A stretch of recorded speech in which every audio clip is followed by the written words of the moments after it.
il faisait tàngoon na trop. Contrairement fii nag foofu day tàng mais du humide comme fii mais tàngoon na. ba pare Youssou indi fa beneen tàngoor. waaw chaud. ma nga woon Élysée. gis nga gis naa ay Macron ak Brigitte di fecc. waaw. fecc loolu na ñëpp. mbalax moom day dalay takkale ko sa sago quoi mbalax moom. kon yëngatu nga toroxal nga saytaane tuuti. bon yëngal ci say mbagg aay. heureusement que Cheikh Tidiane Diaw néew fi sinon dalay ne l'axe du mal moom. il est terrible Cheikh Tidiane. aywa ñu wax ci jàngat bi Malick muy situation politique quelle solution pour une sortie de crise. waaw mu mel ni que fi mu nekk nii moom yëf yi jaxasoo na lool.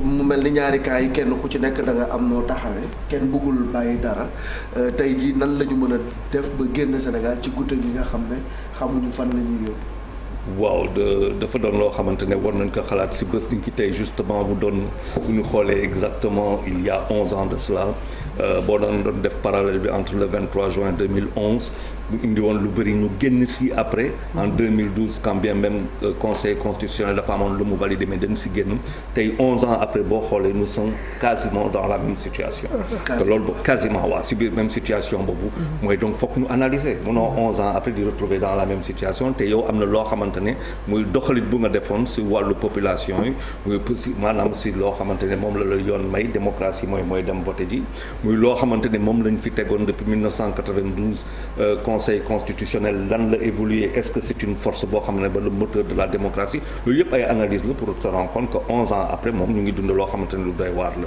justement réflexion dafay am parce que au-delà de lu ngay wax man dootul seulement Yewwi ak Benno Bokk Yaakaar parce que boo ko arrêté foofu rek da ngay juum si lu bëri parce que dafa am loo xamante ne dafa am bees ci Sénégal mooy la désorganisation xam nga lu ñu koy waxee wala du tissu social mooy que tey di nga dégg daawoon nga dégg fii am na quelque temps président Macky ba mu jëlee pouvoir lu ñu doon wax ci moom tey ñu ngi waxaat leneen ci dëpp koo xamante ne boo waxee surtout donc Sénégal mu ngi dox ci ay doxin yoo lu ma pour man ci suma gis-gis dëkk yenn dëkk yi fa lañ tàmbalee dans les années 70 ñun fa lañ jëm c'est-à-dire que amatul dara loo xamante ne nit ñi mun nañ toog wax pourquoi parce que amatul cadre waxtaan nit ñi rejeté nañ lépp confiance bi deñ na donc tey faw ñu indi un médiateur faw ñu indi médiation kan mooy médiateur du tey Sénégal kan moo mun a toog tey Sénégal am kattan am ñu koy déglu ñu koy dégg mun a toog des présidents de la République ne ko monsieur le président lii moo fi ne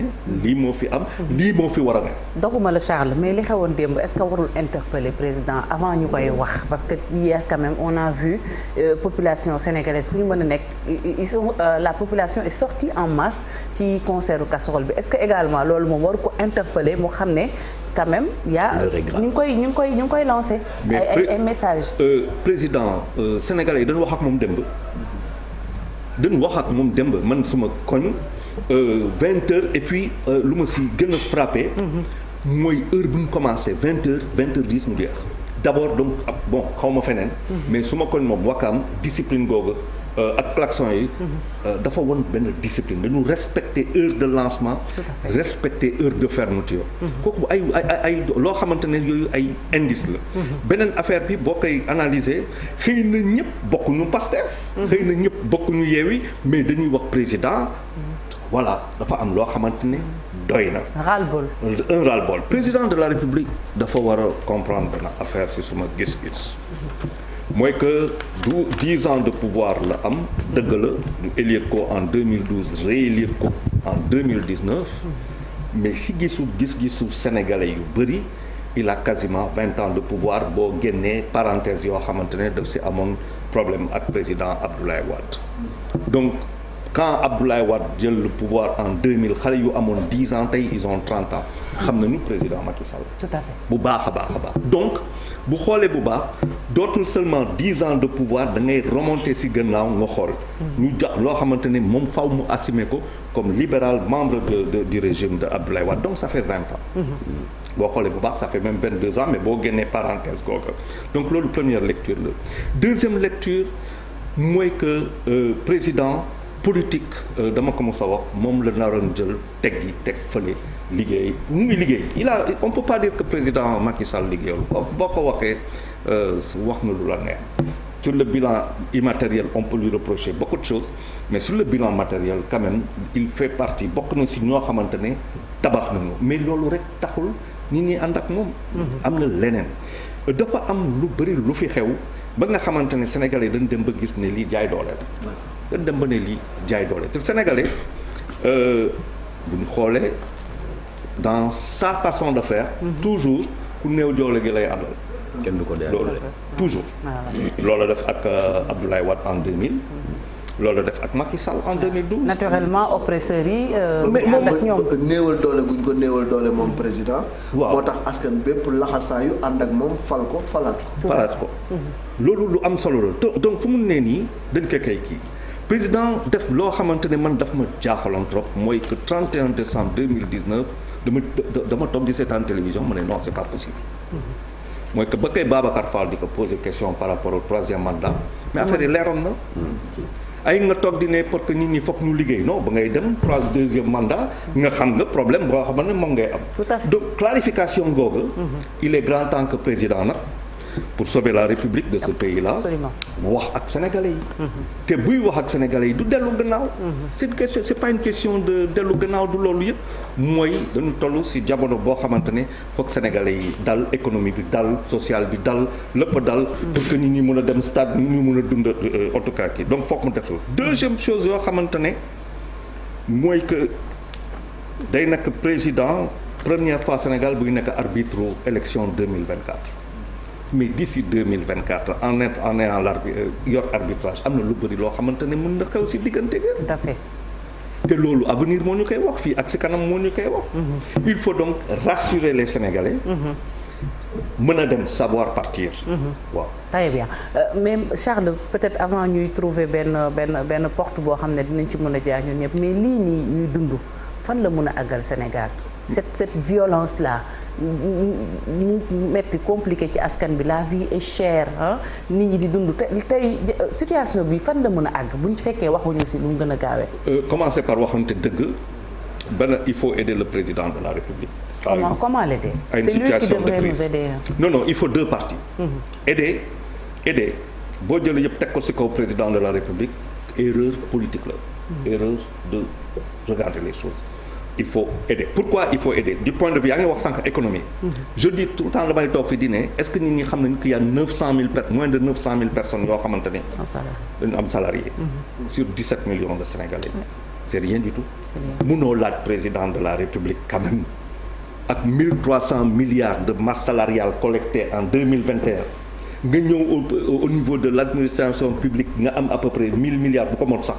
nga bëgg ne président de la République bëgg naa augmentation fii bëgg naa lii bëgg naa lii. mais Charles mais on voit que en parallèle il y a des dépenses yoo xamante ne qui sont pas en tout cas ay mode de vie yu gouvernants yi di faral di doxal. je suis tout à fait d'accord. on se dit que bu ñu defoon xaalis bi ci leneen. et les avantages. mais c'est ça que dafa am loo xamante ne mu ngi mel na c'est peanuts. développement Sénégal c'est pas ak 5 000 milliards par an. clairement. développement Sénégal c'est avec 10 000 15 000 milliards par an. mais loolu da nga koy liggéey il faut transformer. donc il y a des changements de paradigme yu am il faut que ñu génn dans cette affaire de rentier wala d'économie de courtage ñu dugg dans l'économie de transformation. mais là aussi c'est un échec de la politique enfin des politiques. échec de la politique c'est un échec pour man c'est pas un échec de la politique. parce que jusqu'à présent bu ñu toogee ba par exemple guerre Ukraine bi war a nekk le détonateur de lu ñu war a jëm ci wàllu indépendance alimentaire souveraineté alimentaire gi di mel. est-ce que là aussi c'est pas un aveu d'échec bu ñu demee ba xaar ba loolu di am pour ñu mën a changer de fusil d'épaule ça aurait dû être fait depuis longtemps. il y a deux choses un état day teg benn cadre macroéconomique. ci biir sénégalais yi yëngatu. boo xoolee sénégalais immeuble yi ñuy tabax ci biir Dakar. ci jamono yi di dem ay 15 étages dëkk bi yëpp ñu tabax ko xaalis boobu boo ko jëloon ci loo xamante mooy le risque industriel xëy na doo am économie kooku. léegi ça veut dire yow lan moo nekk ci biir est-ce que yow tu es dans une économie boo xamante ni de sécurisation. de ton xaalis donc doo investir ci ay domaine à risque te ku wax industrie domaine à risque la.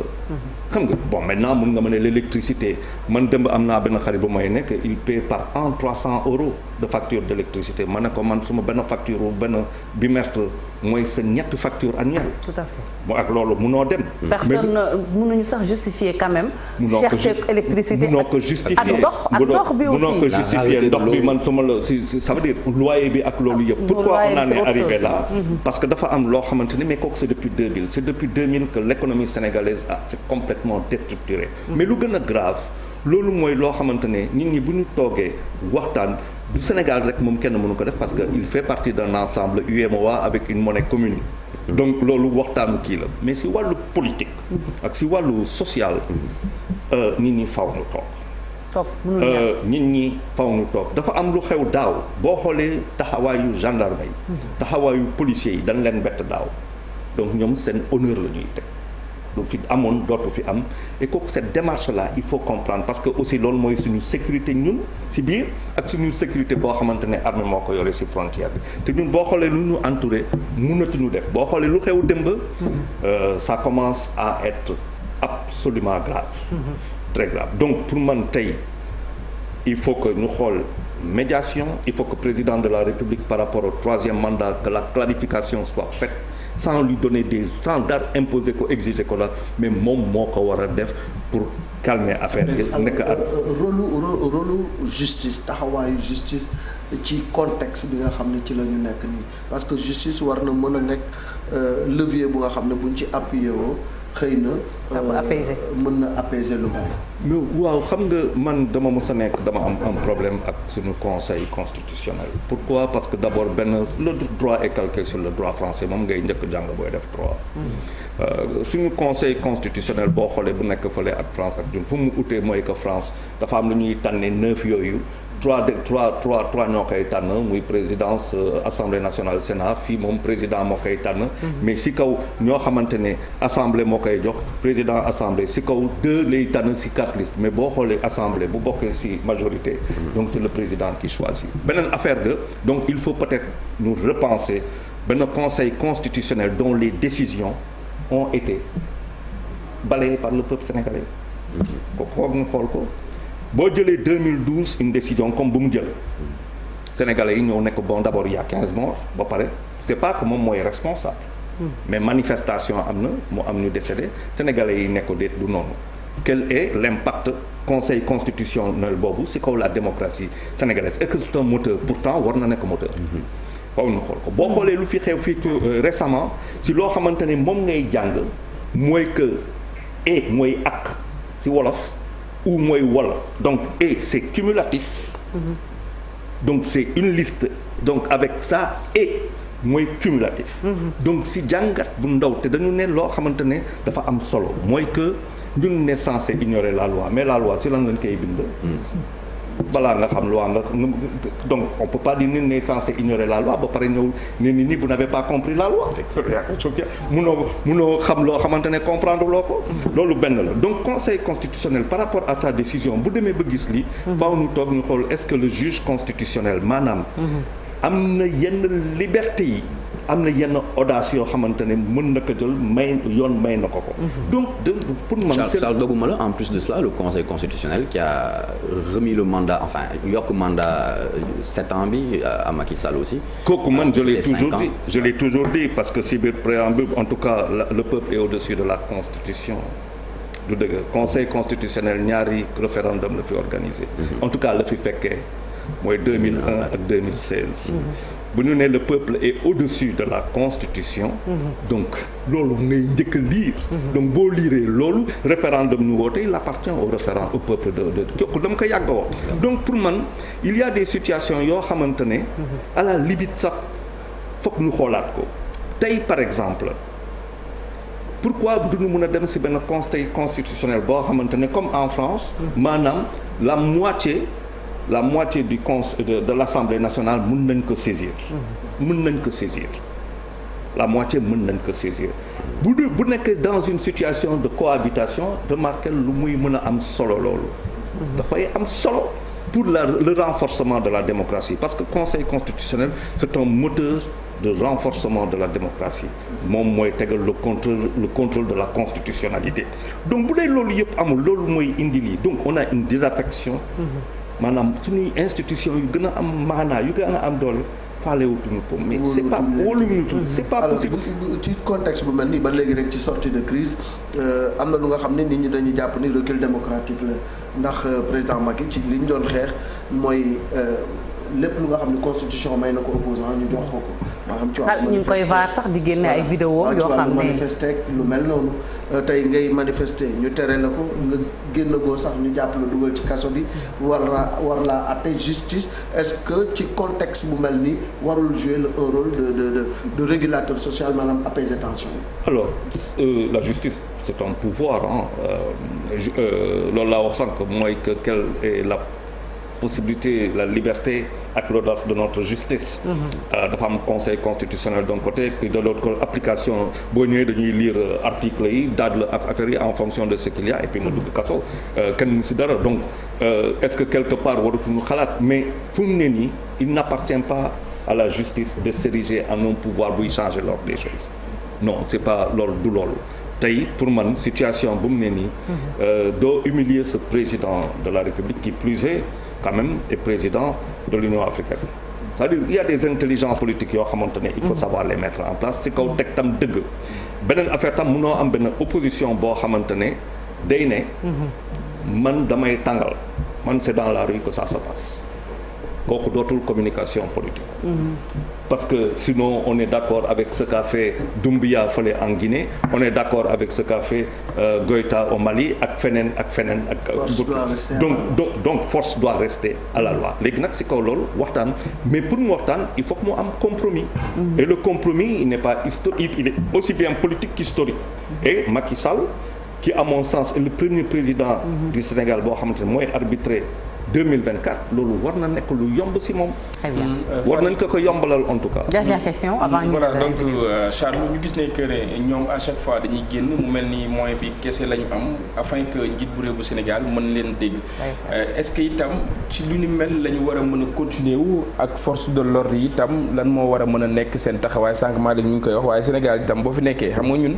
dafa am lu ñu baaxoo c'est-à-dire dafa am ay mag yu baax yoo xamante nii tey dañu fi tëdd sànq yaa ngi wax médiation est-ce que ñoom itam waruñu def benn pool boo xamante nii dinañ génn waxtaan ak askan bi waxtaan itam ñi nga xam ne ñoom ñoo di les politiques c'est-à-dire mouvance présidentielle ak itam opposition bi. waaw war nañ wax ñu am mandat wax mais balaa boobu faw ñu toog ñu daje ak ñoo xamante ne ñoom lañ war a dajal waxtaan ak ñoom.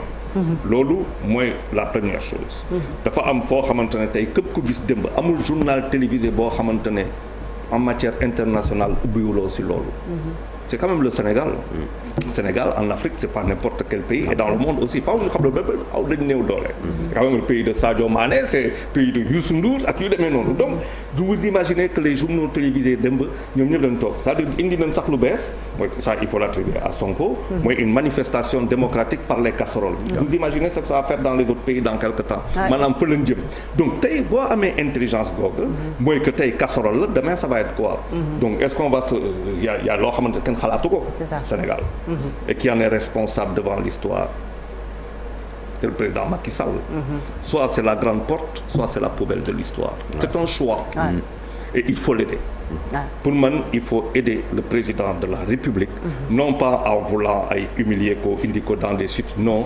Il a jusqu'en 2024 loolu lañ ko may ñun Sénégalais. ñoo ko may ak yoon. Très bien dañ ko may. Très bien aywa Marcel Le Bougna avant ñu jàpp ñu bàyyi leen. Leur place n'est pas en prison. Voilà. Autre solution de sortie de crise, des voix s'élèvent pour parler de report des élections. Qu'en penses-tu? Mais il y a quelques semaines de cela dama ne woon que le collège électoral décret moo koy teg en place décret moo koy dissoudre. C'était dans une chronique. Donc ça veut dire qu'il y a le président qui peut. Mais un décret électoral est mis en place par un collège électoral. Muy organisé. Le décret moo koy teg en place. Donc décret moo koy dindi et comme on n'a pas de premier ministre. Donc président moo koy dindi. C'est ça. Donc affaire bi compliqué. Non compliqué ça veut dire que. Ça va. Il faut savoir analyser à temps. dafa am boo xamante ne. ku am xam-xam moo ko nee na gis na nit ku muus. différence quelqu'un d'intelligent ak quelqu'un de sage. mooy quelqu'un d'intelligent moom dina régler problème bu nekk. Très bien. mais quelqu'un de sage da koy éviter. Très bien il faut de la sagesse. Merci beaucoup Charles. ci jàngat bi ni ñu koy defee am na solo trop c'est très important ñu ngi lay jaajëfal et puis tu restes avec nous ñu dalal suñu invité. professeur noo def ñu ziar.